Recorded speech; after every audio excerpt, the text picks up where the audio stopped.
Right. Okay. Hoping a couple of people are going to turn up late, but whilst we're sort of waiting for that to possibly happen, I just wanted to go through what the kind of plan is for these digital arts classes and what we're going to look at. So the last session before Christmas was supposed to be the colour session for like the second wave or the second iteration of digital arts. That class didn't go ahead. So as opposed to starting a brand new wave today, I'm going to do the colour class, but I'm going to keep the promise, which was that all the sessions after Christmas, thank you, all the sessions after the Christmas break were going to be advanced classes, which is what they are. So we're kind of doing this weird middle ground thing where we are doing advanced classes, but we're also doing the colour class that we didn't actually get finished the last time round. So we're doing a bit of both things. I hope that that's going to be okay for everybody and that you had a couple of weeks off and you were able to relax at least a little bit and that you're refreshed and you're okay to tackle kind of some more advanced principles today, because that's what we're going to try and do. Everything you need for this session is actually already on Moodle. So if you go to BA Animation's main Moodle course page, so not the year group page, like the main one, which you're all enrolled onto, you've got the Digital Arts Toolkit folder, and then on that folder you can navigate down and get to the colour session assets. You can just download those assets really, really quickly, and you won't have any problems whatsoever. So let's get straight into it, shall we? So you can get rid of that. Jump to this.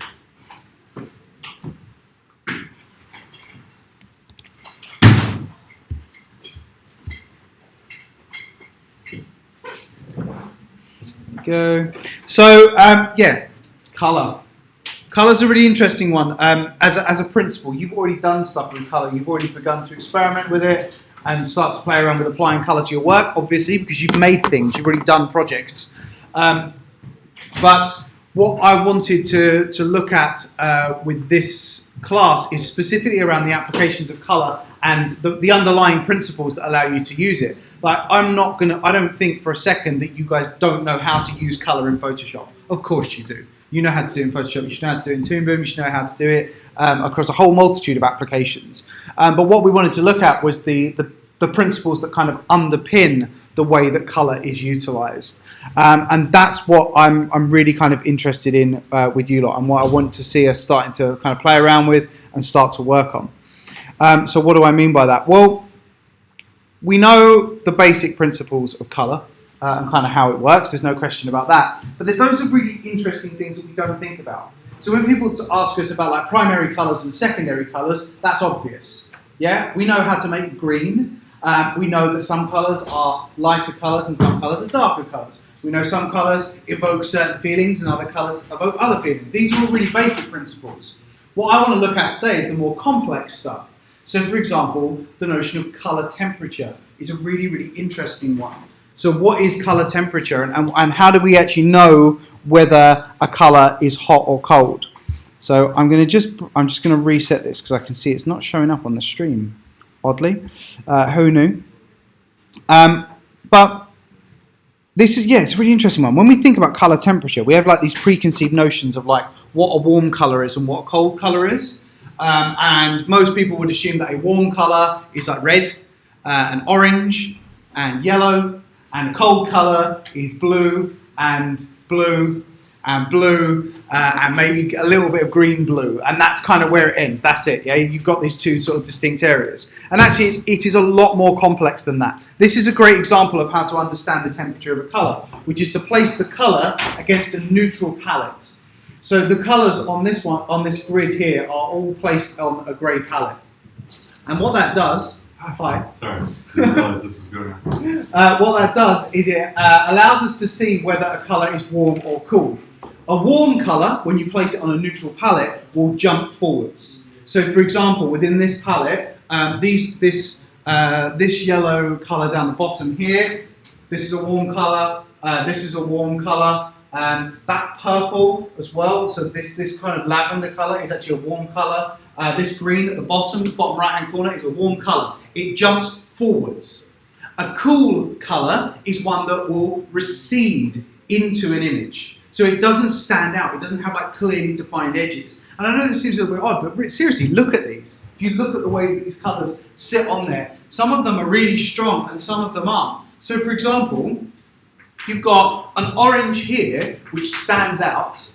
Yeah, it stands forward against the neutral background, against this neutral kind of grey background. But then you've got another orange up here that doesn't. That kind of recedes back and just feels a little bit blurry. It doesn't sort of pop as confidently. And that's how we tell the difference between warm and cool. It's not about where it sits on the spectrum. So when we think about the colour spectrum, we think about like the wheel, yeah, and you've got all the colours sitting next to one another as they go round. That doesn't define temperature. That just shows you how you get from one colour to the next. And it's actually the saturation and the value of a colour that defines its temperature. So even though two colours can be on the same area of the wheel, so this one's, for example, orange and orange, they're in the same part of the wheel, their saturation and their value actually define whether they are warm or cool. And that's the sort of thinking we need to start to apply in the way we work with colour. So what do we mean by saturation and value? Right, so let's jump across to this one. So this is the breakdown of how to understand hue, saturation and value. Really, really important, like basic principles actually, but it's something we sometimes overlook. So what we've got here is we've got a core colour in the dead centre, just here, and it has a select hue, which is this kind of rosy pink hue.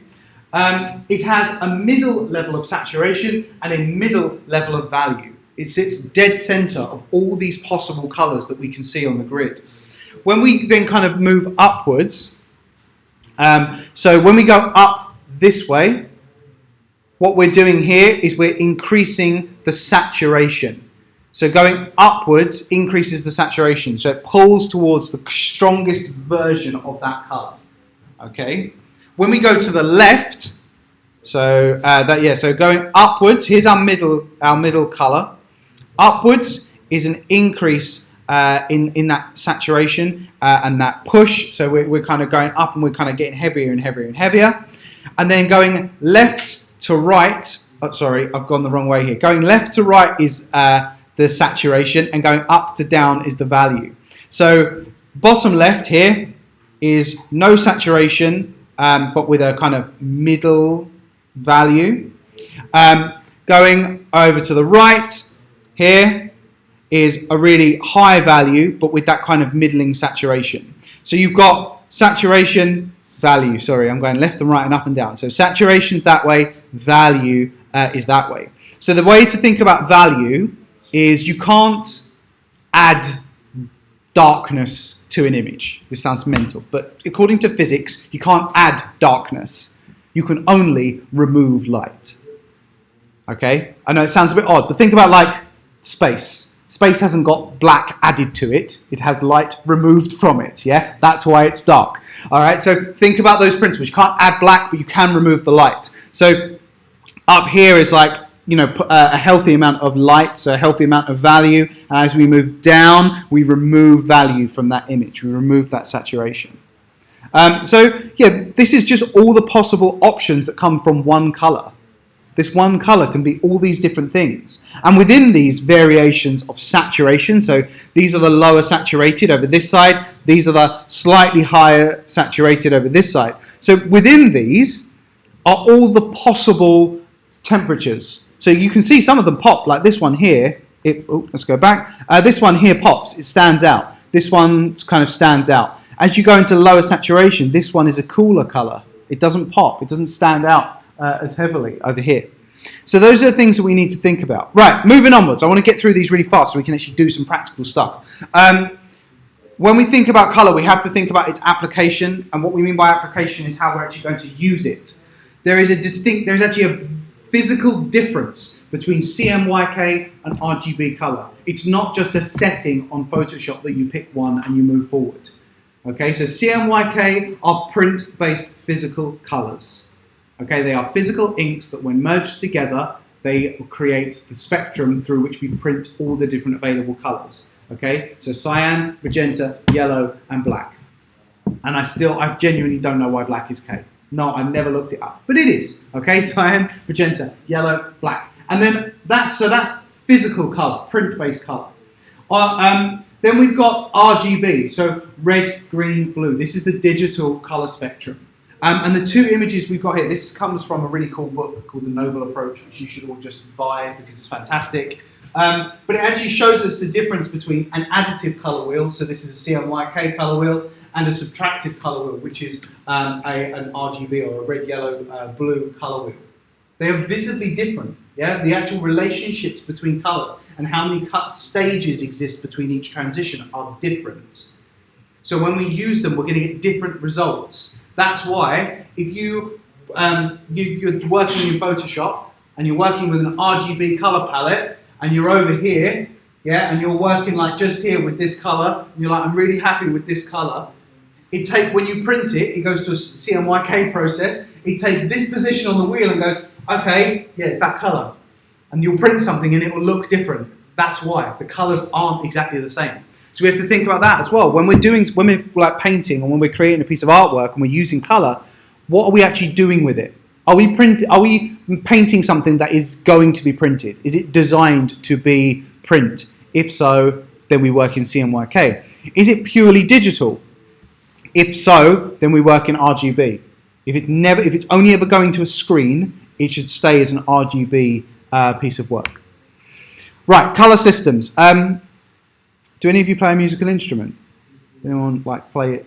No? Okay. You should all learn an instrument because it's just good for you. But when you play a musical instrument, you'll know that there are actual notes. And notes, when they're added together in the right structures, form chords. And those chords underpin the movement and the flow of a piece of music.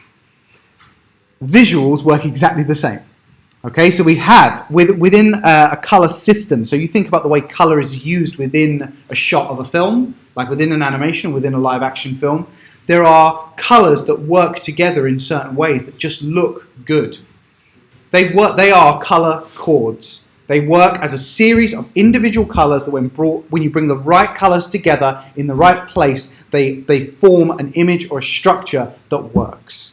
Okay, and this is exactly the same as music. It's the same principle applied. And the other thing that links them is within any chord of colour, so any collection of colours together, there is one kind of base note. There's one note that holds the chord, okay, that it's built from. Okay, so in music, you'll have one note that is the starting note to then build a chord. And within colour design, there's one colour that is the base colour that is used as the foundation for the rest of the chord, the rest of the image. Really important to remember that. So I'm going to show you some colour systems that you probably already know about, but it's a good, healthy reminder. So this is a really super basic complementary colour systems. Complementary colours exist on opposite sides of the wheel. But you never would just pick one colour. So these are images from Todd Polson's The Noble Approach, which again, can't emphasise it enough, awesome book, go and get it. But in this book, he looks at Maurice Noble, who was a very successful animation designer, legendary animation designer, and the way that even within complementary colour systems, he wouldn't just pick one colour from one side of the wheel and one colour from another side of the wheel. Notice how the capture here, he's actually grabbing like the transition between two colours. So he's saying like these two here and these two here. Yeah, so they're right next to one another, so there's a little variation, a little kind of gap of colour that he's got kind of grabbed. So that's a standard complementary colour. So there's equal spacing in the wheel, a combination of warm and cool colours as well. And then the application is not always equally spread. So, like for example, the top wheel just here, you've got a light blue or a stronger blue and then a cooler blue. And then down here, you've got a stronger orange and cooler kind of yellow-orange. Though there's 4 colours there, only one of them's like the base note. So one of them will dominate the image and then the others will kind of support it somehow. Right, so the next step is slightly more complex, but again, you should have seen these before, is a triadic colour system. So this is a colour system where you are using 3 kind of equally spaced areas within the colour wheel. Notice how with this, you're selecting like a whole color. So we've got, what's our warm color here? We've got a warmer, the red looks to be warmer, and then this kind of yellow, green, and this blue are the slightly cooler colors. So that's kind of really interesting there. But it's really important that you've got an equal spread, that they are balanced. So that's a triadic color system. Right, let's go even more complex. Split complementary. So this is a color system, or a color chord, where you've got what we call asymmetric pacing. So asymmetric means that you've got an imbalance. So notice how you've got two colors that sit relatively close to one another within that wheel. So you've got this one, this kind of cool green. Let's go back, apologies. Yes, you kind of got a cool green and a blue in the top wheel. They're relatively close to one another. And then on the other side of the wheel, you've got this really strong yellow. Really strong red. Just boom, just bounces right out there. And then on the bottom one, you've got like these kind of these blues and purples are on their own, but you've got a whole kind of range of yellows and oranges. You know, a combination of depth layers. So I think that kind of needs to be, it needs to be factored in. You need to kind of consider that stuff. So let's go back. So now what I'll do is start thinking about, well, what does this look like? So, for example, if you just pause for a second, because this is what we talk about, the complexities of color. Just going to zoom up. Just to the table. The table, we can sometimes get so caught up in like drawing something accurately that we don't even think about like the colors that make it up. But the table here is really complex because you've got this value here is in shadow. Yeah, so this side of the tablecloth is in shadow. But it's not as dark as the floor, because if it was as dark as the floor, you wouldn't be able to see it. But it is darker than the back curtains. So it's got to be somewhere between these values and these values, somewhere in the middle, otherwise we wouldn't be able to see it. At the same time, this side of the table is darker than this side of the table. If it wasn't, again, we would see this as a flat object, but we don't. We see it in depth. You can even see a highlight line there, like on this front corner of the table, this line. So we need to think about, well, if this is light and this is dark, there are two areas between them where we have to kind of figure out roughly what's going on. So, the way I would do this, I normally cheat and I'll reference an image. So I'm holding down the I key here for eyedropper. Just eyedroppering the low value that I use down the bottom, and it says that it's at 8. And then up here, this is at like 49. So for me, I'm going to take this up to about 20. And at 20, so higher than the floor,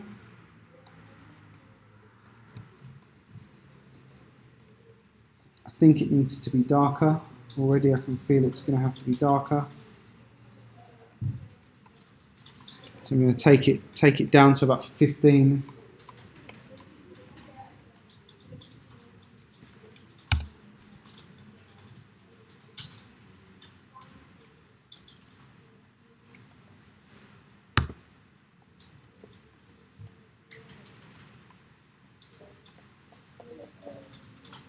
Just here, and then this goes up a little bit to go up this side.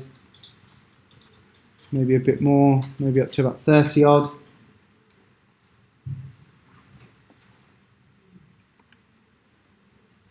There we go.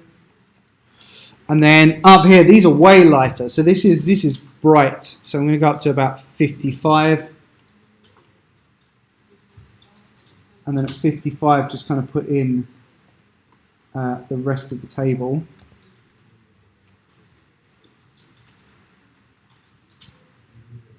Okay.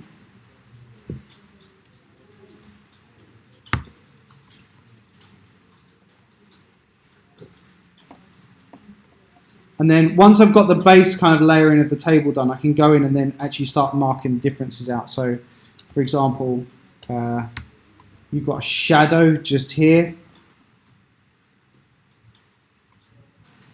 So that needs to be kind of drawn in. You've got shadow here. You've got some shadows just here as well. They're not quite that dark, so they have to come up a little bit.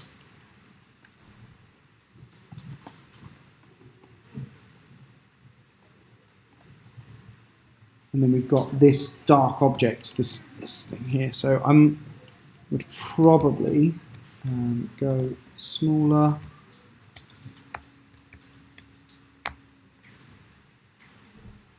Increase the hardness a bit.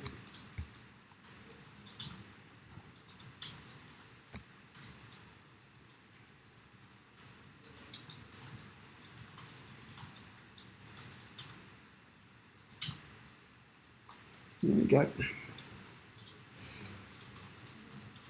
So I know this seems like a really odd exercise. I'm like, oh, a session's on colour today, and we're just spending like half an hour drawing in grayscale. But just this level of work to start to break down how light is behaving in the image, this really matters. And already it's telling me where I've made mistakes, which is so valuable. So I can tell you right now that this whole area here is a mistake. This needs correcting badly. So I'm gonna go in and kind of make those corrections. So I know this needs to kind of come right over here, like this. And I know that this value up here needs to come across. Not a lot, but just a little bit. I can see as well that this darker value, needs to kind of come in a bit further as well. So I think it might be a little bit too high, but we'll find out in a second. I'm just kind of going to bring that in a bit further, especially as there's like a tray table thing. Like, oh, is that a record player? Might be his record player. So that needs to come into the shot as well. And then we've got the chair here. So I'm going to go back up to this table layer. Remember, we work in depth. Plot that chair in.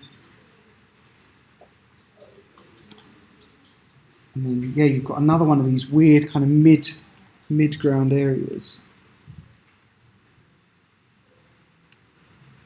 There we go. So it's kind of something a little bit like that, maybe a bit brighter actually.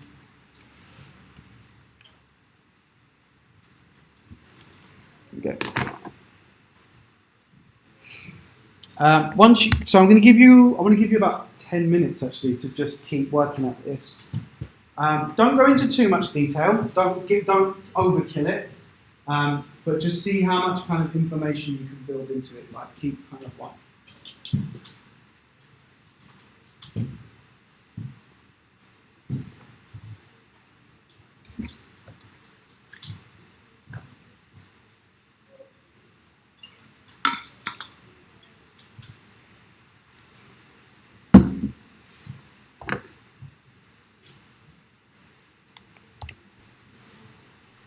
Okay.